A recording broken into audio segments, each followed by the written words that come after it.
Youngsters question भेजते हैं, अब वो कहते हैं कि हम सोशल मीडिया पे देखते हैं क्योंकि वही सोर्स ऑफ एक हमारी एंटरटेनमेंट भी है, एजुकेशन भी है।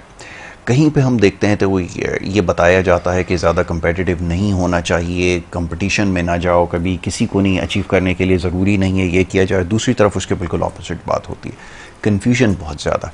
क्या बाय नेचर इंसान को ऐसा होना चाहिए कि वो कम्पीट करे, अगर किसी को देखे कि उसके पास ज़्यादा सक्सेस है उसको अचीव करने के लिए उसको एफर्ट करना है, या फिर लेट गो करना होगा? मुश्किल क्वेश्चन यकीनन होगा, बट ये कि ये बच्चे आजकल के जो हैं इसके बारे में बड़ा क्वेश्चन कर रहे हैं। प्लीज़।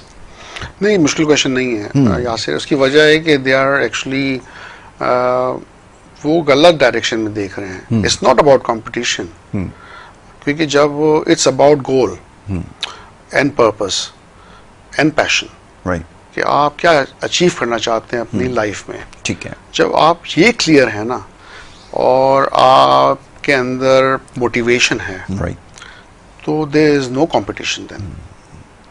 कि जो भी आप करेंगे वो एक्साइटमेंट के साथ करेंगे, खुशी के साथ करेंगे, लर्निंग के साथ करेंगे, और जो आप लर्न कर रहे होंगे ना उस टाइम को आप इंजॉय कर रहे होंगे। ठीक है, और जब आप इसको इंजॉय कर रहे होंगे तो then there is no stress, and when there is no stress there is no problem with competition. बिल्कुल ठीक है। तो वो तो जितना ज्यादा करेंगे उतना मजा आएगा आपको। बिल्कुल ठीक है।